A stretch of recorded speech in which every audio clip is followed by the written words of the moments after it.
ॐ अज्ञानतिमिरान्धस्य ज्ञानाञ्जनशलाकया चक्षुरुन्मीलितं येन तस्मै श्रीगुरवे नमः।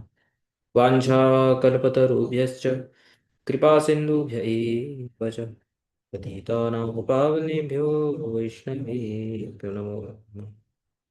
नमो महावदन्याय कृष्णः प्रेमप्रदायते कृष्णाय कृष्णचैतन्य नामिने गौरतुषे नमः। तप्त कांचन गौरांगी राधे वृंदावनेश्वरी वृषभानुसुते देवी प्रणमामि हरि। हे कृष्णा करुणा सिंधु दीनबंधो जगत्पते गोपेश गोपिका कांत राधा कांत नमोस्तुते। वृंदाय तुलसी देव्यै प्रियाय केशवस्य च भक्ति प्रदे देवी सत्यवते नमो। जय श्री कृष्ण चैतन्य प्रभु नित्यानंद श्री अद्वैत गदाधर शिवासादि गौर भक्त वृंद। हरे कृष्ण कृष्ण कृष्ण हरे हरे हरे राम राम राम हरे हरे।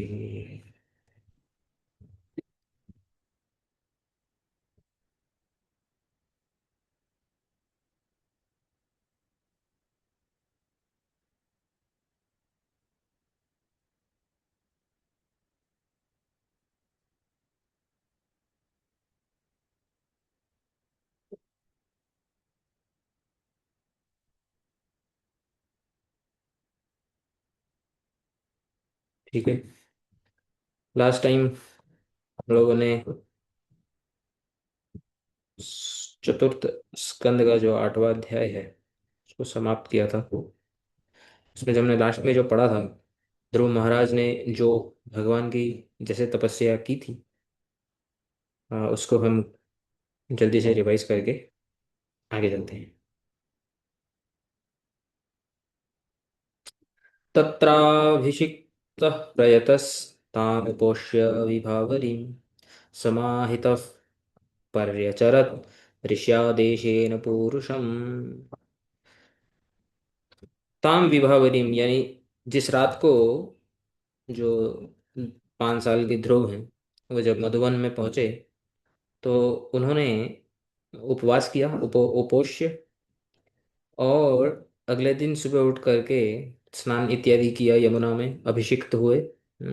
और फिर भगवान विष्णु की जिस प्रकार अर्चना नारद मुनि ने इनको बताई थी पहले, वो जो है ऋषि ऋषि आदेश है ना, मुनि ऋषि यानी कि नारद ऋषि नारद मुनि के आदेश से पुरुष यानी पुरुषोत्तम भगवान की अर्चना इत्यादि वो करने में नियुक्त अपने आप को कर दिए। और कैसे उन्होंने तपस्या की? त्रिरात्रांते कपित्थ बदराशन आत्मवृत्त्यानुसारेण मासं निन्यर्चयन् हरिम। पहले महीने उन्होंने हर 3 दिन में कपित और बदर यानी बेर इत्यादि के फल को खाकर अपना जीवन निर्वाह निर्वाह किया। और बाकी के समय पूरा टाइम भगवान हरि के स्मरण में, भगवान हरि हरि के ध्यान में अपने आप को नियुक्त किया। फिर दूसरे महीने में द्वितीयं च तथा मासम षष्ठे षष्ट्यर्भको दिने तृण पर्णादि भी शीर्णै कृतान्नो भ्यर्चयन् विभुम। तो दूसरे महीने में षष्ठे षष्ठे दिने, हर 6 6 दिन में अर्भक बालक ध्रुव ने तृण पर्ण आदि भी शीर्णे, जो स्वयं जो पत्ते और घास इत्यादि जो गिर जाते हैं सूखे, उन्हीं को खा करके भगवान हरि विभूम उनकी अर्चना जो है उसको कंटिन्यू रखा। तीसरे महीने में तृतीयं चानयन मासम नवमे नवमे हनि अभक्षतम श्लोकम उपाधावत समाधिना। तीसरे महीने में हर 9 दिन में उन्होंने केवल अभक्ष अप यानी जल को जो है ग्रहण किया। और उत्तम श्लोकम श्री भगवान हरि की दो समाधि में अपने आप को और ज्यादा तीव्रता से उन्होंने नियुक्त किया। चौथे महीने में चतुर्थम अपि वै मासम द्वादशे द्वादशे हनि वायुभक्षो जितश्वासो ध्यायन् देवम् अधारय। चौथे महीने में हर 12 दिन में उन्होंने वायु भक्षण किया। वायु भक्षण यानी सांस लेना। और बाकी के समय सांस लिए बिना भी भगवान हरि का ध्यान कर रहे थे। सेकंड।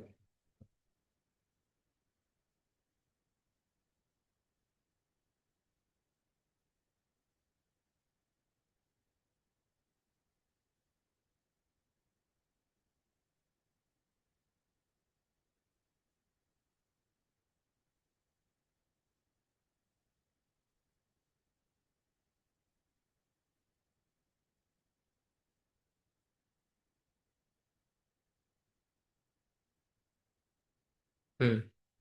तो चौथे महीने में हर 12 दिनों में उन्होंने श्वास जो है वायु भक्षण किया। और बाकी समय भगवान का अर्चन किया। और जब 5वां महीना आया, पंचमे मास्य अनुप्राप्ते जित श्वासो नृपात्मजा ध्यायन् ब्रह्मपदैकेन तस्थौ स्थाणुरिवाचलः। 5वें महीने में उन्होंने कंप्लीट पूरी तरह से सांसों को लेना भी बंद कर दिया। जित श्वास नृप आत्मज राजा के जो पुत्र हैं ध्रुव। और कंटिन्यूसली ब्रह्म ध्यान पदैकेन एक पैर पे खड़े होकर के उन्होंने भगवान का ध्यान जो है तस्थौ स्थाणु हिमाचल एक पर्वत की भांति उन्होंने बिना हिले डुले कंटिन्यूसली भगवान का स्मरण किया। सर्वतो मन आकृष्य हृदि भूतेन्द्रियाशयम् ध्यायन् भगवतो रूपं नाद्राक्षीत् किंचनात् परम्। सर्वतो मन हर जगह से अपने मन को आकर्षित करके यानी कि अ, मन को अपने कंट्रोल में करके हृदय भूतेन्द्रियाशयम भगवान जो हमारे हृदय इंद्रिय इत्यादियों के जो मन जो इंद्रियों का जो आशय है, उस मन को जो इंद्रियों में हमेशा भागता रहता है, ऐसे मन को भगवान में लगा दिया उन्होंने। भगवान के रूप के ध्यान में नाम रूप गुण लीला के ना आद्रक्षित किंचन अप। और किसी भी चीज का ध्यान उनके मन में नहीं आ रहा था, यानी कि कंप्लीट समाधि में वो चले गए थे। फिर बोलते हैं आधारम महदादीनाम प्रधान पुरुषेश्वरम ब्रह्मधार्यमाणस्य त्रैलोकास्य कंपिरे। क्योंकि उन्होंने भगवान को अपने हृदय में धारण कर लिया था और भगवान जो है वो तीनों लोकों के आश्रय हैं। और जब ध्रुव महाराज इस प्रकार से भगवान को अपने हृदय में धारण किए हुए थे, उनके कंपन होने से, यानी वो जब भगवान को याद करते थे, जब भाव उनके हृदय आते थे, जब वो कांपते थे तो तीनों लोग भी कांपते थे। यदैकपादेन सपार्थिवर्भकस् तस्थौ तदङ्गुष्ठनिपीडिता मही न नाम तत्रार्धमिभेन्द्रधिष्ठिता तरीव सव्येतरतः पदे पदे।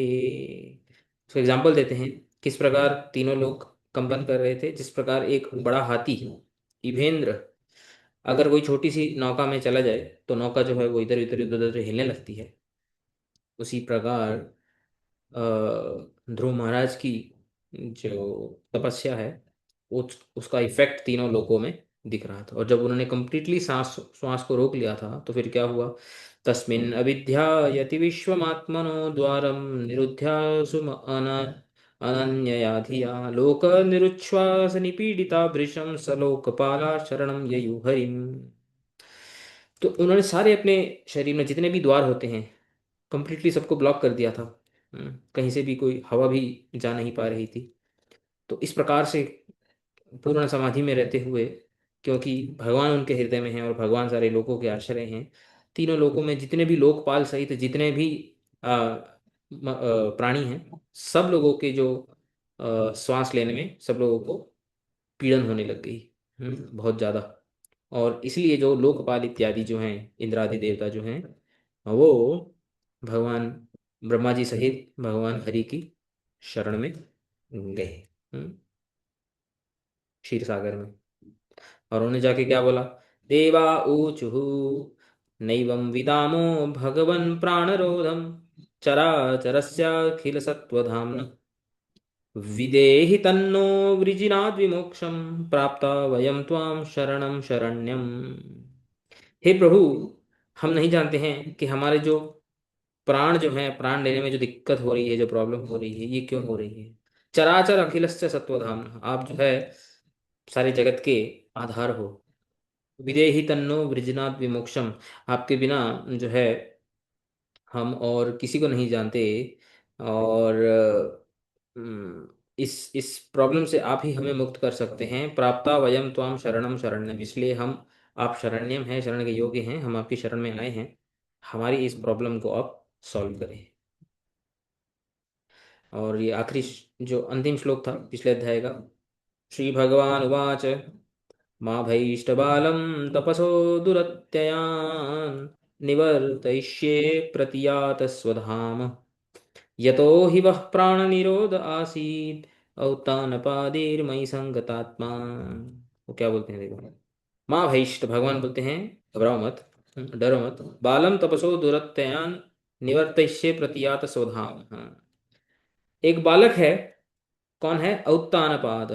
उत्तानपाद का जो पुत्र है, वो बहुत जो है द्वैत्य, एक बहुत डिफिकल्ट तपस्या कर रहा है, और उसने मेरे रूप को अपने हृदय में धारण किया हुआ है। मैं तुरंत जाऊंगा और उसको उस तपस्या से निवारण करूंगा, उसको निकालूंगा उस तपस्या से।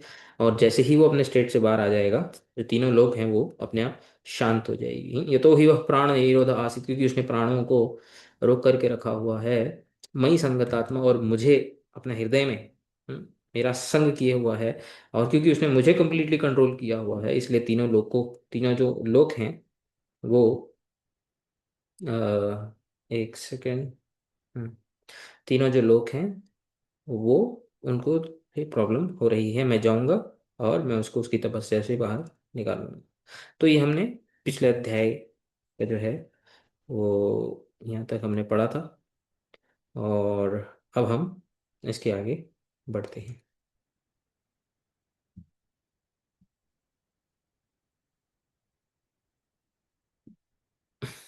अध्याय 9, चतुर्थ स्कंद नवम अध्याय अथवा नवमोध्याय।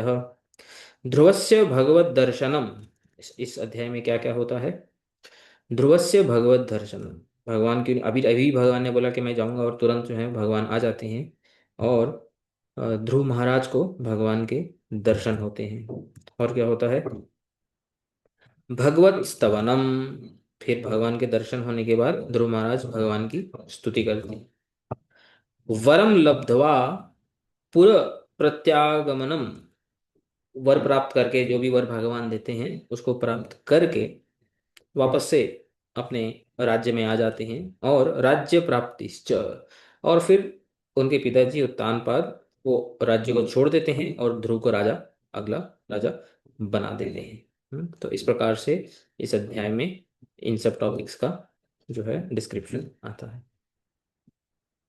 पहला श्लोक पढ़ते हैं। मैत्रेय उवाच, मैत्रेय मुनि जो महात्मा विदुर को हरिकथा सुना रहे हैं, वे हरिकथा को आगे कंटिन्यू करते हैं। त एवमुत्सन्न भया उरुक्रमे कृतावनामः प्रययुस्त्रिपिष्टपम् सहस्रशीर्षापि ततो गरुत्मता मधोर्वनं भृत्य दिदृक्षया गतः। क्या बोलते हैं? ते एवं उत्सन्न भयाः, ते यानी इसके पहले जो बोल रहे थे। हम्म, इसके पहले जो है देवता जो रिक्वेस्ट लेकर के आए थे भगवान के पास, और भगवान ने ये, क्योंकि ये बहुवचन में है तो इसलिए ये देवताओं को इंडिकेट कर रहे थे, मतलब वे, यानी कि जो वो देवता हैं। एवं उत्सन्न भया, उत्सन्न भया यानी भय से रहित होकर, क्योंकि भगवान ने बोला ना माँ भयष्ट, तो भय से रहित होकर उरुक्रमे कृतावनामा, उरुक्रम भगवान का नाम है। भगवान को उन्होंने कृतावनाम यानी प्रणताह संत, यानी कि प्रणाम किया। हम्म, त्रिपिष्टम प्रययु, और त्रिपिष्टम यानी स्वर्गम, स्वर्ग के लिए वो जो है वापस जाने लगे। ततः उसके बाद सहस्र शीर्षा, अच्छा, सहस्र शीर्षा आप जानते हैं ये किसका नाम है? ये भगवान का एक नाम है। शीश। नहीं नहीं, ये भगवान का एक नाम है। वेद वेद में एक बहुत विख्यात स्तुति है, सहस्र शीर्षा पुरुष सूक्त।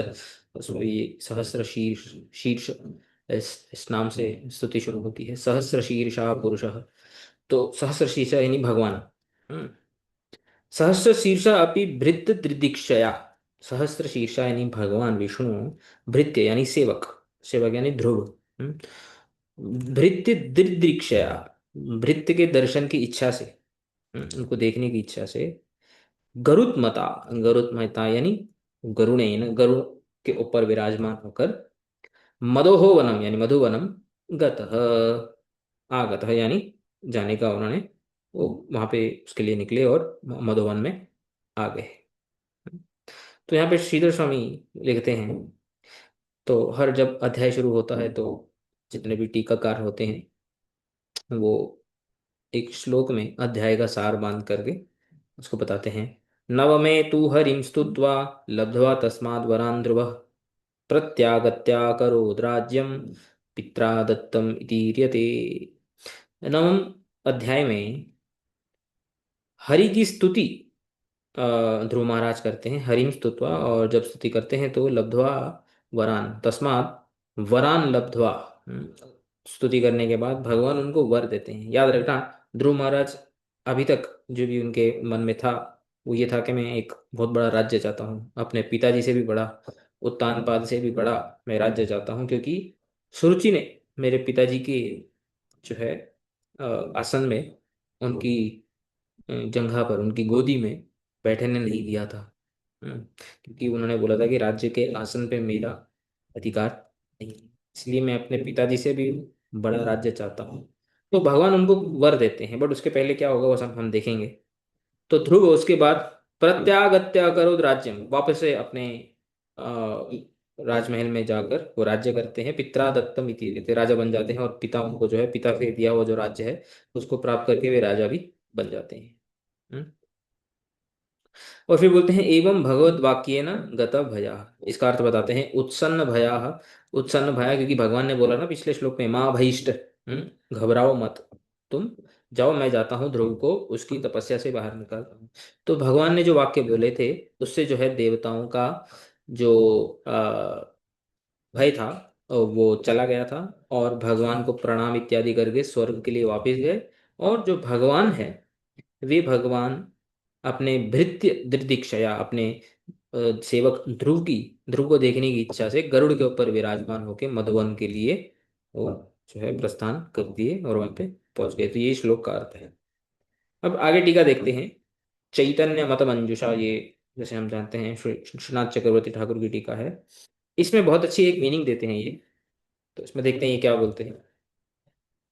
सम आगच्छन्तम तम दृष्ट्वा सहस्र इंद्र आदयो देवाः प्रययुः त्रिपिष्टपम इति प्रयाण समये दंडवन निपेतु। यहाँ पे क्या बोलते हैं देखो। अच्छा, ये जो शब्द है सहस्र शीर्षाः, ये तो भगवान का एक नाम है, उसमें तो कोई डाउट ही नहीं है।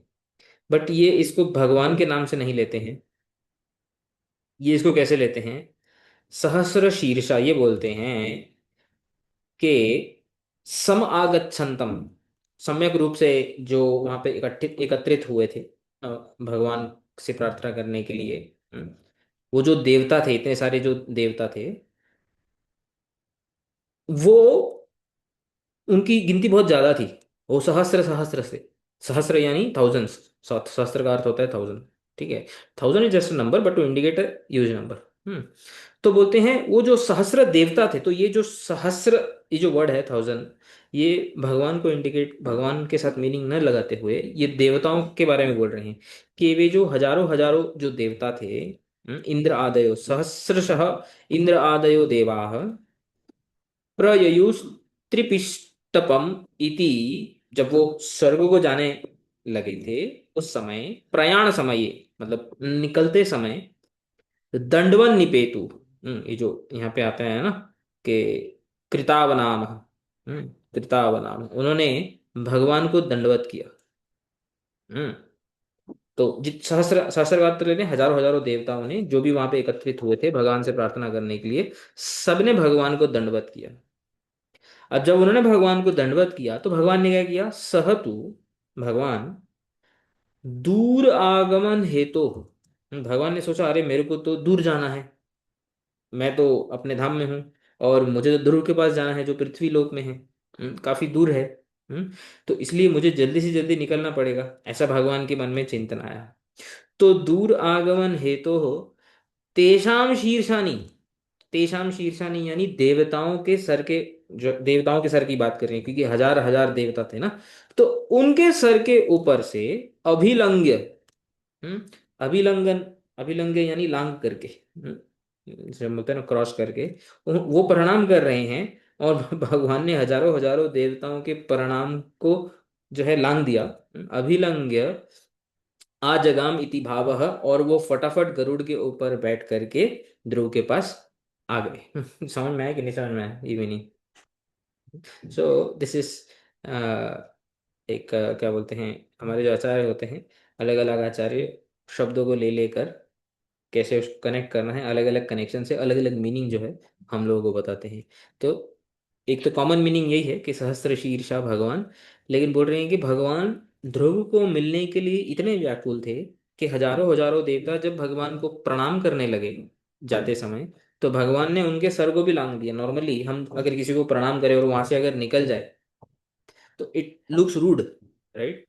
तो यहाँ पे भाव ये है कि भगवान ध्रुव को मिलने के लिए इतने आतुर थे, इतने एक्साइटेड थे, कि जब हजार हजार देवता भी भगवान को प्रणाम कर रहे थे तो उन्होंने सबको लांग कर जो है अपने गरुड़ पे बैठकर निकल लिए, वो प्रणाम करे और भगवान अपना निकल गए, ये भाव है।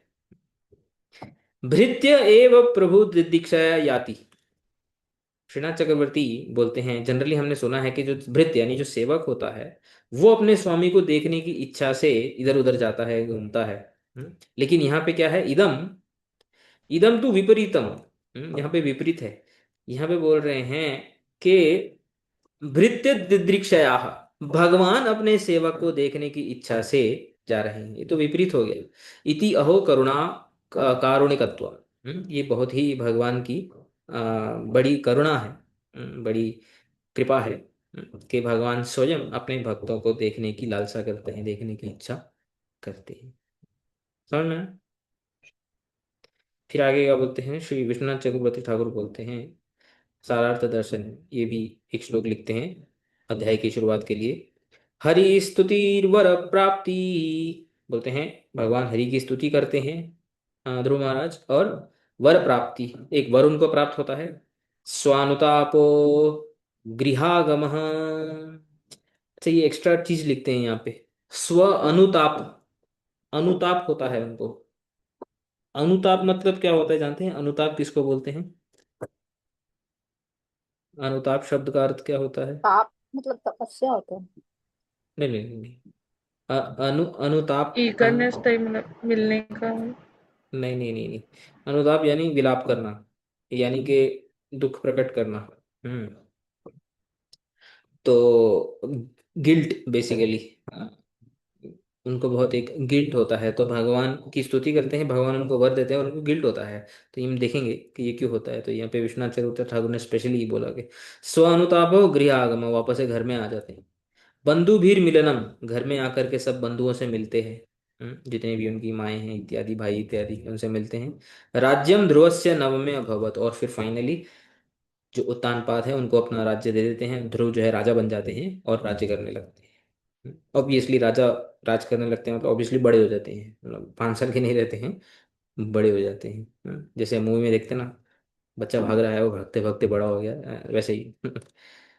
तो यहाँ पे बताते हैं गर्भोदक शायिना अभेदात सहस्त्र शीर्षा, तो यहाँ पे विश्वनाथ चक्रवर्ती ठाकुर भी सहस्त्र शीर को शीर्षा भगवान के नाम से ही कनेक्ट कर रहे हैं कि गर्भोदक शाही विष्णु जो होते हैं, जो गर्भोदक जो समुद्र है उस पे जो शयन करते हैं, उनसे अभेद होने पर उनका जो है सहस्त्र शीर्षा यहाँ पे नाम लिया गया है। वो पुरुष हैं, पुरुष यानी पुरुष अवतार हैं, विष्णु हैं। तो विष्णु को जनरली गर्भोदक जो है, जो गर्भोदक ओशन पे जो शयन करते हैं उनको सहस्र शीर्षा बोला जाता है, तो उससे अभेद है विष्णु, इसलिए यहाँ पे सहस्र शीर्षा का नाम लिया है। तदानीं तनो अवतार कृष्णीगर्भो लघु भागवतामृतात् अवगंतव्य। तो यहाँ पे बताते हैं कि ये कौन सा अवतार है, इस अवतार का नाम क्या है। हम्म, कि जो ध्रुव महाराज ने जिस अवतार के दर्शन किए हैं, जैसे हम जानते हैं कि सब अवतारों के नाम अलग अलग होते हैं, प्रहलाद महाराज ने जिन अवतार के दर्शन किए वो नरसिंह अवतार है ना। और बलि महाराज ने जिन अवतार के दर्शन किए वो वामन अवतार हैं। तो ये जो ध्रुव महाराज ने जिन अवतार के दर्शन किए, संभव उनका नाम क्लियरली कहीं पर नहीं आता है, एटलीस्ट भागवतम में तो ऐसा नहीं आता है। बट श्रील रूप गोस्वामी, उनके ग्रंथ है लघु भागवतामृत, तो लघु भागवतामृत है, उन्होंने भगवान के अवतारों के बारे में लिखा है, वहां पे वो मेंशन करते हैं कि ये जो अवतार है ये कृष्णी गर्भ है। कृष्णी गर्भ है। तो ये कृष्णी गर्भ, ये कृष्णी और सुतपा, जो दो हैं, जो आगे जा कर के देवकी और नंद भी जो है उनका अवतार होता है आगे जा करके। तो ये वही है कृष्णी गर्भ भगवान, जिन्होंने कृष्णि के गर्भ से जो है अवतार लिया। ऐसा रूप गोस्वामी का मत है, बता रहे हैं, अवगंतव्य है, भागवतामृत में देख सकते हैं। ठीक है, अब आगे बढ़ते हैं। सवै धिया योगविपाकतीव्रया हृत्पद्मकोशे स्फुरितं तडित्प्रभं तिरोहितं सहसैवोपलक्ष्य बहिः स्थितं तत् अवस्थं ददर्श। क्या बोलते हैं देखो, सह वै योग विपाक तीव्रया। साथ साथ में टीका पढ़ते हैं। सह यानी ध्रुव, ध्रुव। अब भगवान जो है जहाँ पे ध्रुव तपस्या कर रहे हैं, एक पैर पे खड़े होकर मधुवन में भगवान वहां पे पहुंच गए हैं। गरुड़ के ऊपर विराजमान है भगवान, तो एकदम एक सेकंड में पहुंच जाते हैं। तो वहां पे गरुड़ के ऊपर विराजमान होकर तुरंत भगवान ध्रुव के पास पहुंच गए। बट ध्रुव क्या कर रहे हैं, अभी अभी तो ध्रुव तपस्या कर रहे हैं ना, अभी तो ध्रुव को मालूम नहीं है कि बाहर क्या हो रहा है, एक्सटर्नली क्या हो रहा है। तो स वै ध्रुव योगस्य विपाकेन धार्ध्येण तीव्रया निश्चलया। तो योग विपाक तीव्रया धिया, ध्रुव की जो धिया यानी जो इंटेलिजेंस है, जो मेंटल स्टेट है, वो एक परिपक्व योग अवस्था में है। विपाक, विपाक यानी परिपक्व, मीन्स मेच्योर्ड योग अवस्था में है। मतलब उसकी ऐसी अवस्था है कि उसको कुछ भी नहीं मालूम है कि एक्सटर्नली क्या हो रहा है। इवन भगवान भी आगे उसको वो भी नहीं मालूम है कि भगवान आगे नहीं, he is completely absorbed in the internal vision of भगवान। भगवान के जो जो अपने हृदय में जो वो दर्शन कर रहे हैं भगवान के, उसमें इतना एब्जॉर्ब्ड है कि उनको कुछ नहीं मालूम है कि बाहर का है, बाहर क्या हो रहा है। तो रित पद्म कोशे, रित पद्म, रित, रित यानी हृदय, हृदय रूपी पद्म यानी लोटस लाइक हार्ट, कोश मतलब सीट, जो पद्म की जो सीट होती है ना, फ्लावर, वहां पे जो उन्होंने भगवान को विराजमान करा के बैठे हुए हैं ध्रुव, उनका ध्यान वहीं पे है। तड़ित प्रभम स्फुरितम सहसा एव तिरोहितम। तड़ित, तो तड़ित बोलते हैं लाइटनिंग को, जनरली बारिश वगैरह के मौसम में लाइटनिंग होती है ना आसमान में, तो कैसे एकदम फ्रैक्शंस ऑफ सेकंड में होती है ना? देख लिया तो देख लिया अचानक से, ऐसे कोई ऐसा नहीं कर सकते कि मैं लाइटनिंग देखूंगा। आई इट नेवर, ऐसा नहीं होता है कि कोई प्रेडिक्टेबिलिटी हो या दो दो चार सेकंड के लिए रुके, अगर वो हो रही तो देख ला, ऐसा नहीं होता है। लाइटनिंग इज जस्ट एक फ्लैश होता है। तो तड़ित प्रभम स्फुरितम, तो जिस प्रकार एक जो लाइटनिंग होती है, उसी प्रकार सहसा, सहसा यानी सडनली, एकदम से, तिरोहितम, भगवान ने क्या किया, भगवान जो उसके हृदय में विराजमान थे वहां से निकल गए। अब भगवान दोनों जगह पे थे साइमल्टेनियसली, एक तो उसके हृदय में भी थे, जिसके ऊपर समाधि में, जिस जिस रूप के ऊपर ध्रुव समाधि में थे, और अब बाहर भी आ गए। अब आगे भगवान वेट कर रहे हैं ध्रुव, ध्रुव का भी देखेंगे मेरे को। तो क्योंकि ध्रुव तो एब्जॉर्ब है भगवान का अंदर दर्शन करने में, इसलिए ध्रुव के हृदय में बैठे हुए जो भगवान है वो तिरोहित हो गए, यानी वो जो है एकदम से क्या बोलते हैं, वैनिश, वहां से चले गए। उपलक्ष्य तद अवस्थम बहिः स्थितम ददर्श। तो ऐसा उपलक्ष्य, ऐसा ऐसा जब भगवान, जब ध्रुव के हृदय से निकल गए, तो ऐसा जानकर उनकी आंखें नेचुरली खुल गई।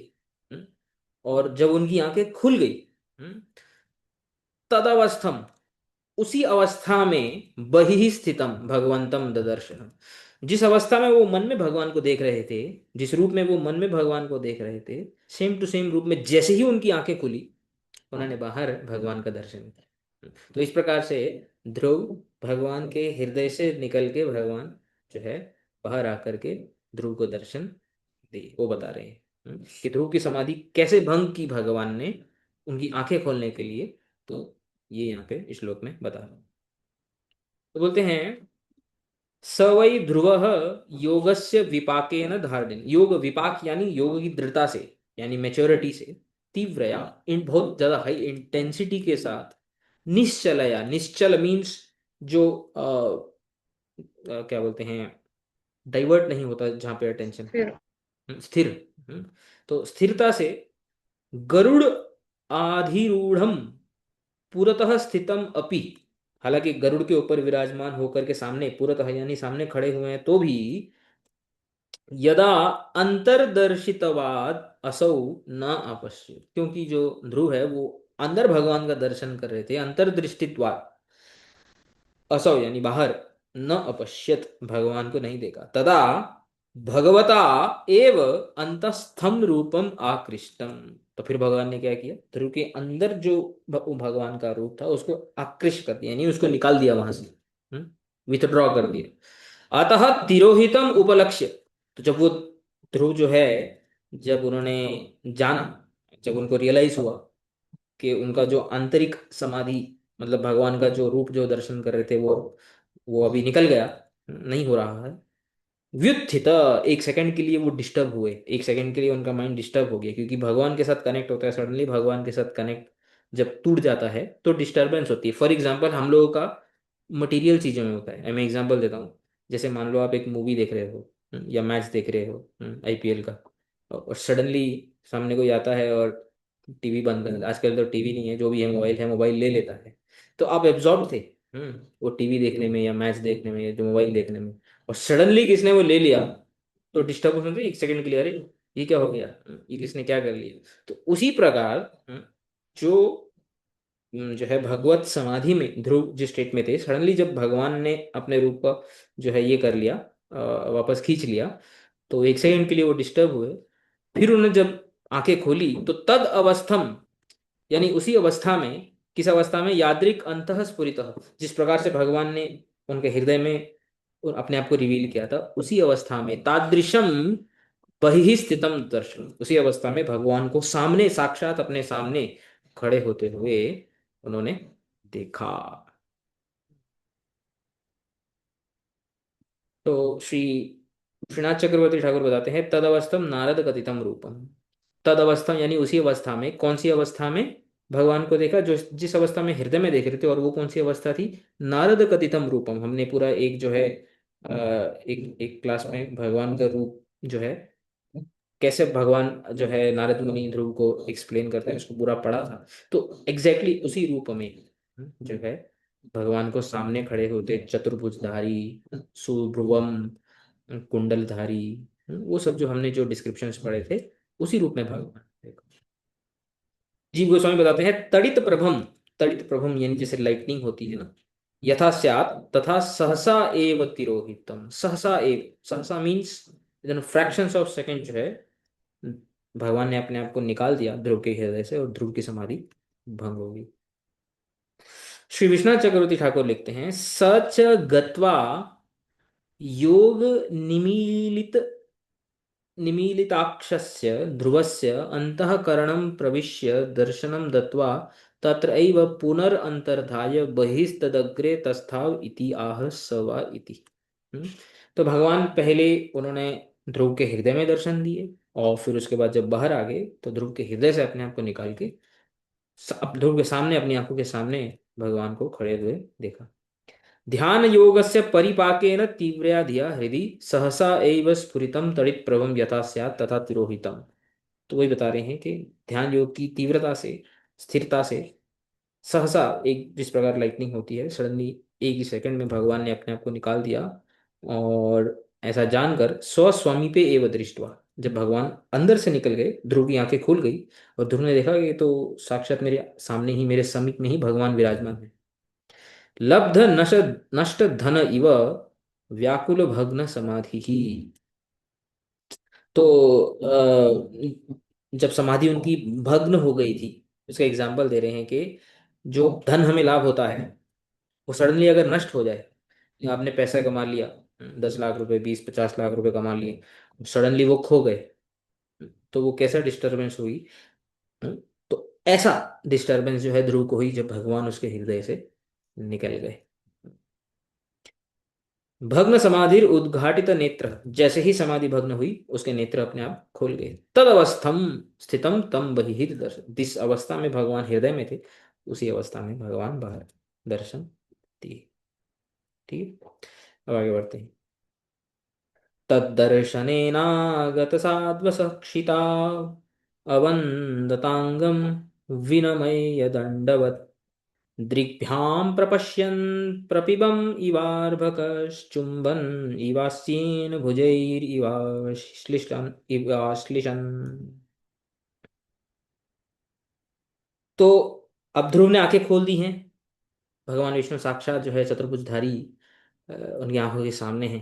अब ध्रुव का क्या रिएक्शन है, ध्रुव क्या कर रहे हैं, उसको इस श्लोक में श्री मैत्रेय मुनि बहुत अच्छे से एक्सप्लेन करते हैं। बोलते हैं, तद दर्शनेन, भगवान के दर्शन करते हुए, आगतः साध्वसः, ध्रुव को क्या फील हुआ, आगतः साध्वसः, श्रीधर स्वामी बताते हैं, जात संभ्रम। संभ्रम का अर्थ होता, एक अर्थ होता है कौतुक, कौतुक है यानी एक्साइटमेंट। जब कोई बहुत अच्छी चीज या वस्तु को जब हम प्राप्त कर लेते हैं या देख लेते हैं तो हम एक्साइटेड हो जाते हैं, ऐसे ओ वाह, वो देखो एक पहाड़ है, वो देखो एक नदी है, ऐसे बोलते हैं ना, ये तो साक्षात भगवान है। हम्म, तो जिनसे सुंदर और कोई हो ही नहीं सकता है, ऐसे भगवान की सुंदरता को देखकर आगत साध्वस, ध्रुव एकदम एक्साइटेड हो गए। ध्रुव को तो थोड़े समय के लिए नहीं समझ में आया कि मैं क्या करूं। तो इसलिए उन्होंने क्या किया,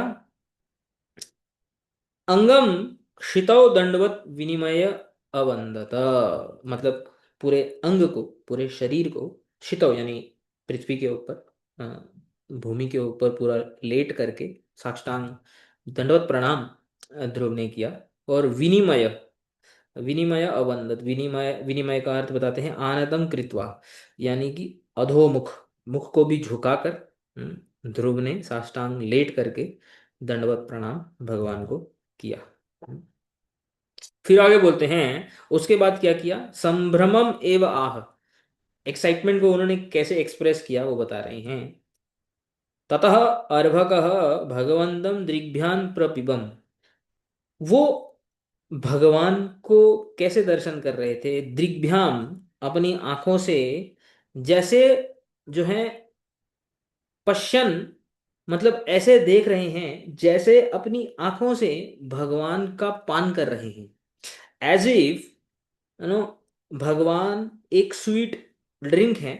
हम्म, जैसे कहते हैं ना mango pulp, juicy mango pulp होता है, और उनकी आंखें it like a mouth, consider the eyes like a mouth. तो जिस जिस प्रकार हम मुख से कुछ एक स्वीट ड्रिंक पान करते हैं, उसी प्रकार से वो आंखों से भगवान की सुंदरता का पान कर रहे थे। That is a poetic way to say कि भगवान को निहार रहे थे बेसिकली। आस्येन चुंबम इव अवंदतः, और हालांकि वो भगवान के पास तो नहीं थे, आस्येन यानी मुखेन, ऐसे जिस प्रकार एक छोटा बच्चा अपनी माँ को चुंबन करता है, किस करता है, उसी प्रकार से ध्रुव महाराज अपने स्वामी, अपने प्रभु को जो है, ऐसा जो है इतना अट्रैक्ट हो रहे थे कि as if he was kissing the supreme lord through his mouth. और भुजाभ्याम आश्लिषन इव, और अपने भुजाओं से, अपने हाथों से, as if he was hugging, आश्लिषन गले लगाना, इस प्रकार से जो है ध्रुव जो है उन्होंने भगवान के दर्शन किए।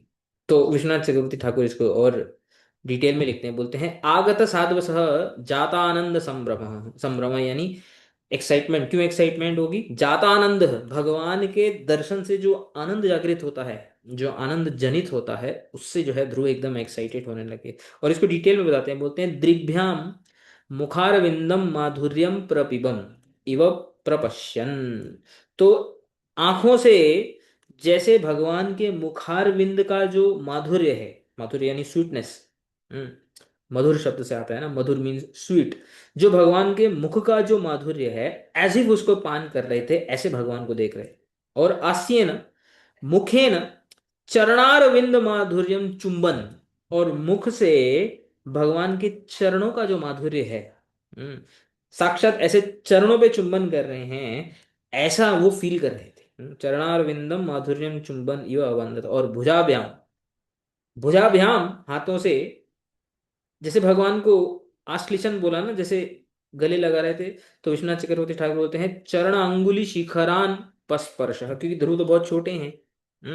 चरण की जो अंगुलू के जो अंगुली की जो शिखर यानी जो नख है, उसको स्पर्श कर रहे हैं, ऐसा वो फील कर रहे थे ध्रुव महाराज।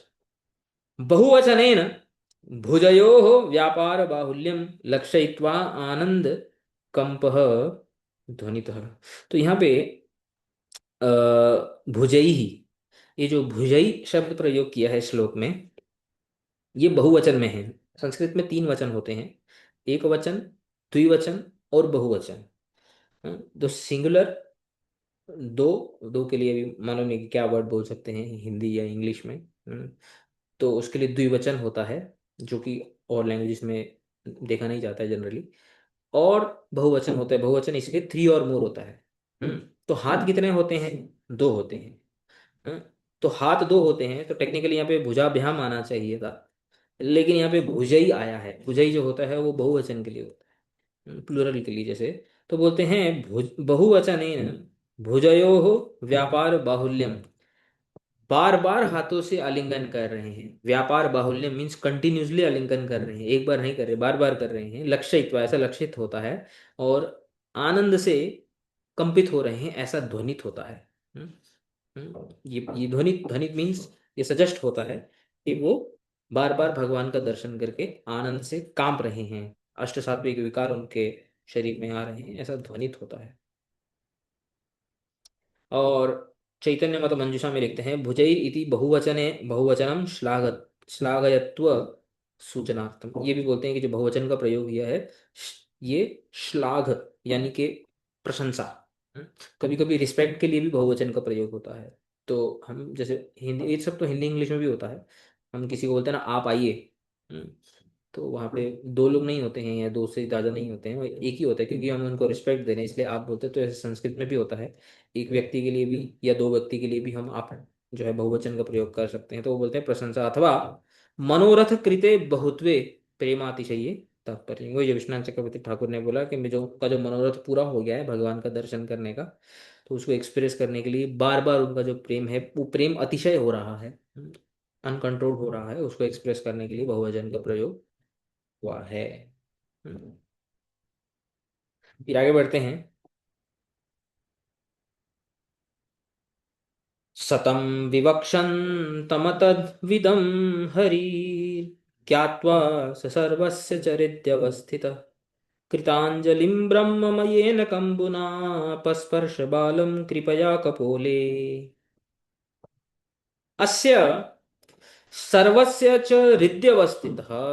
अच्छा, अब भगवान ने एक्सटर्नली, पहले भगवान ने इंटरनली उनको दर्शन दिए, फिर एक्सटर्नली उनको दर्शन दिए, और ध्रुव महाराज ने अपने साक्षात अपनी आंखों से भगवान का अनुभव किया। उनके अंदर एक्साइटमेंट है। अभी भगवान क्या सोच रहे हैं, भगवान ने क्या किया। तो भगवान तो अंतर्यामी है, भगवान को तो सबके हृदय में विराजमान है, सर्वस्य चाहम हृदय सन्निविष्ट। तो वो तो जानते हैं ध्रुव महाराज अभी क्या करना चाहते हैं।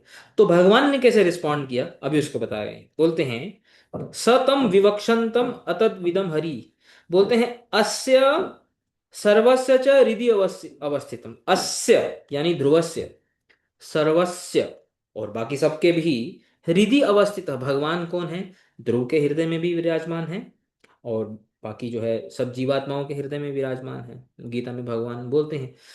तो क्योंकि वो हमारे हृदय में विराजमान है, हमारे हृदय की, हमारे मन की में जो चल रहा होता है वो उस बात को जानते हैं। तो यहाँ पे ये लाइन लिखने का अर्थ ये है कि भगवान जान गए कि ध्रुव अभी क्या करना चाहते हैं।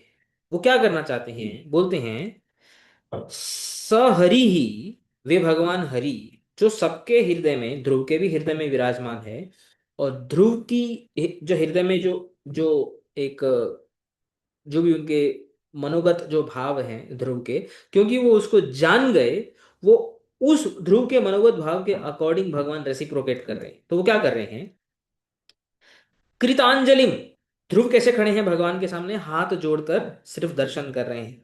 हम्म, और हाथ जो कृतांजलि, कृतांजलि का मतलब होता है ऐसा हाथ जोड़ना, ठीक है। ऐसा करके भगवान के सामने खड़े हुए हैं।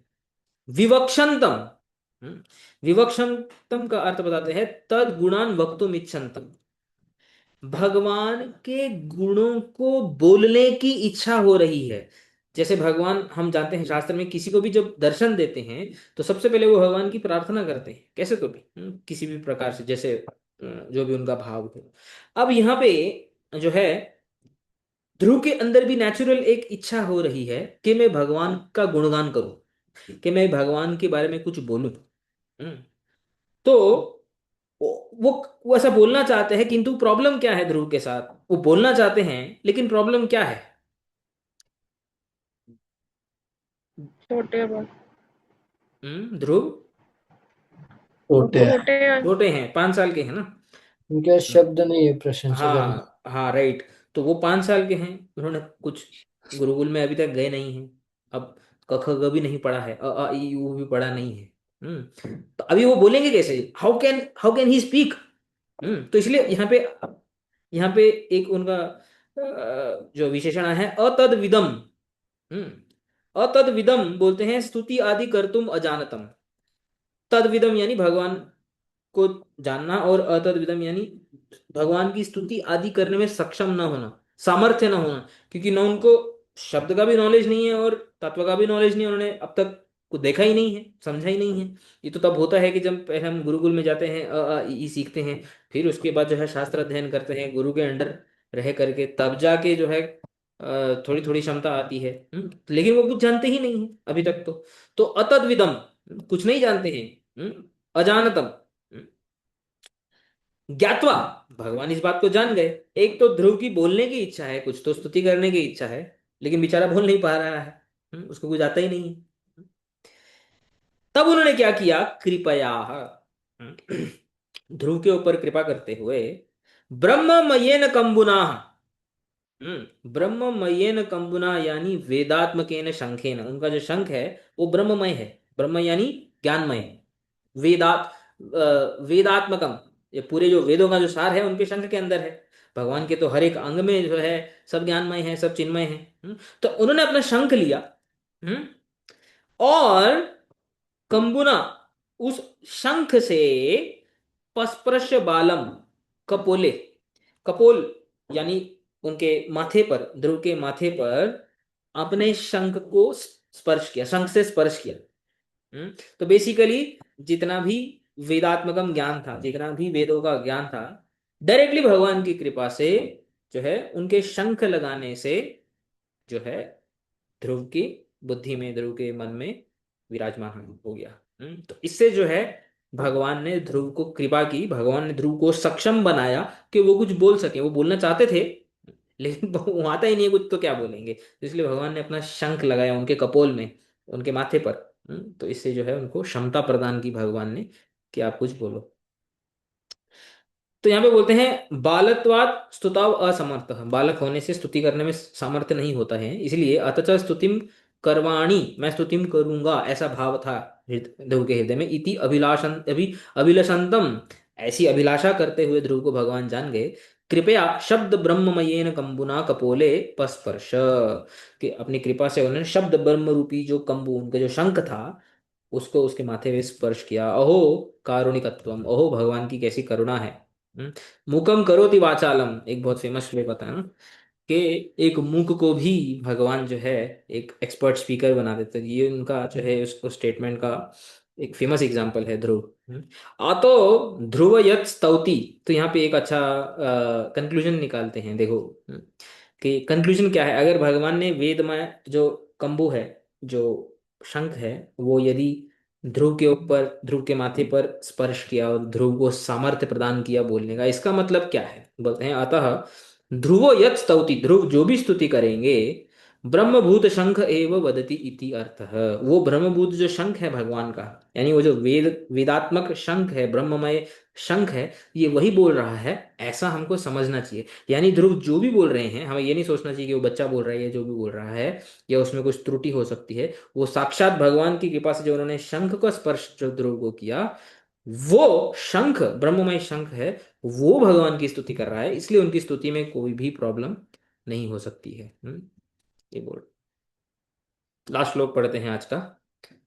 स वै तदैव प्रतिपादितां गिरं दैवीं परिज्ञातपरात्मनिर्णय तं भक्तिभावोऽभ्यगृणाद सत्वरं परिश्रुतोरुश्रवसं ध्रुवक्षिति।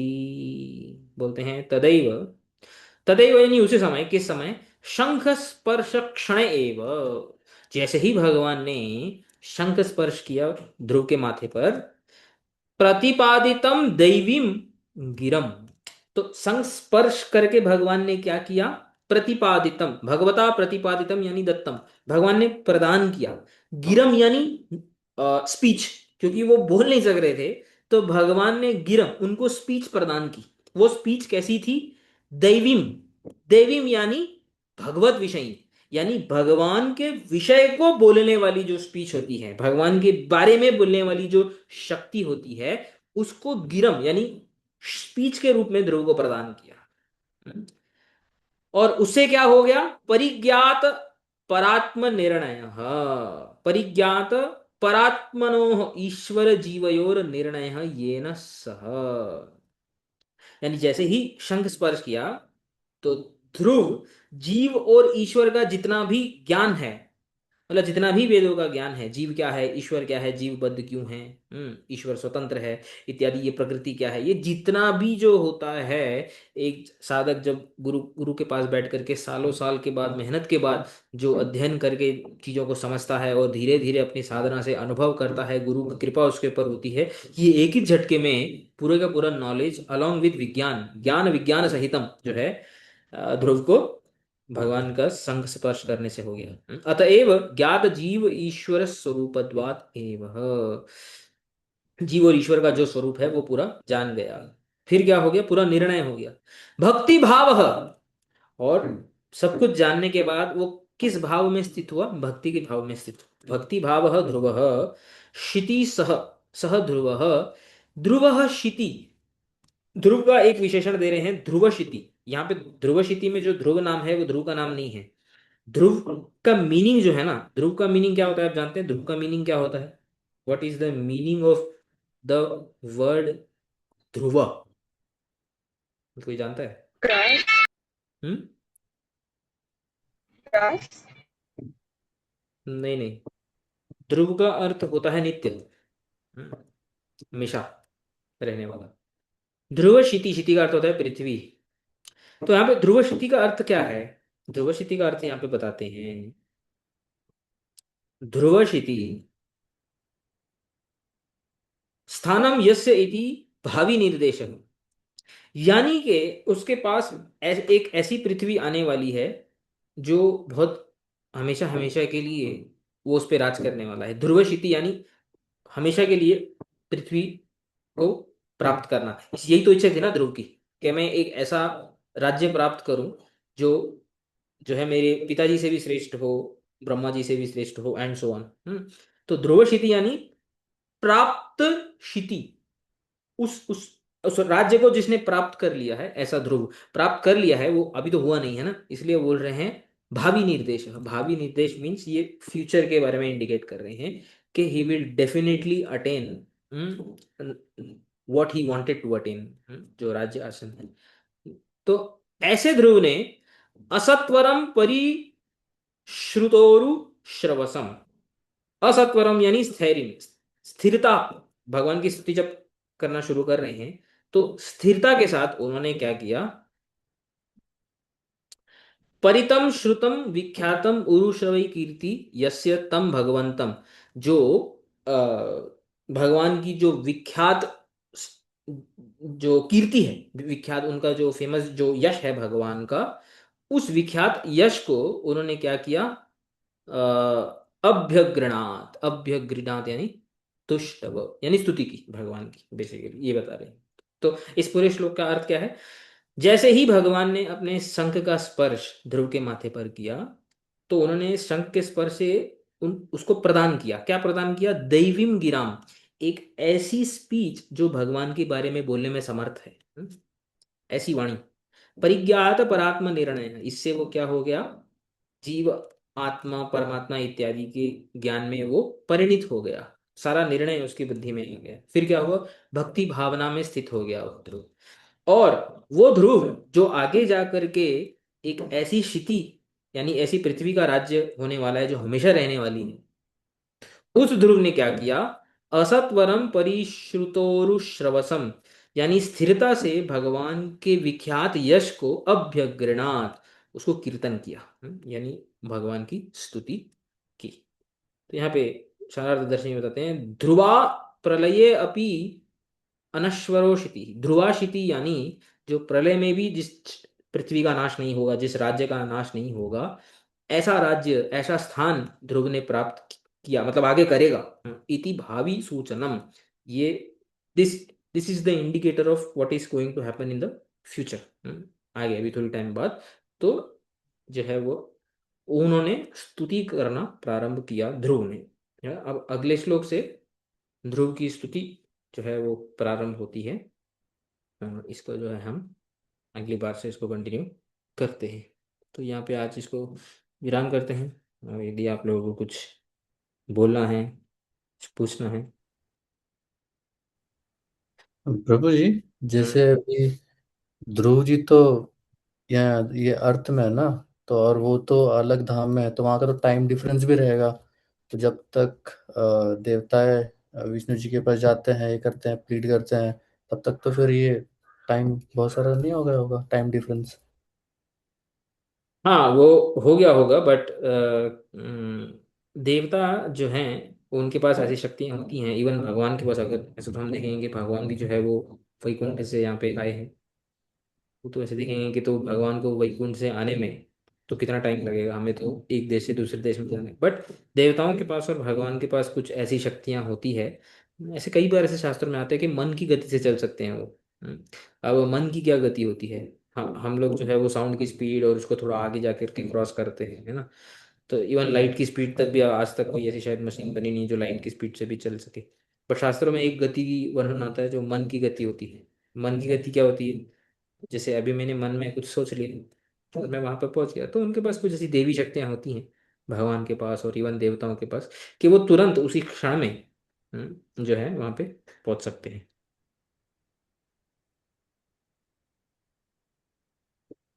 ठीक है, तो हम इसको विराम देते हैं और नेक्स्ट टाइम कंटिन्यू करते हैं। वाञ्छाकल्पतरुभ्यश्च कृपा सिन्धुभ्यैव च पतितानां पावनेभ्यो वैष्णवेभ्यो नमो नमः। हरे कृष्णा। हरे कृष्णा प्रभु जी। हरे कृष्णा, हम श्री रंगत प्रणाम। दंडवत।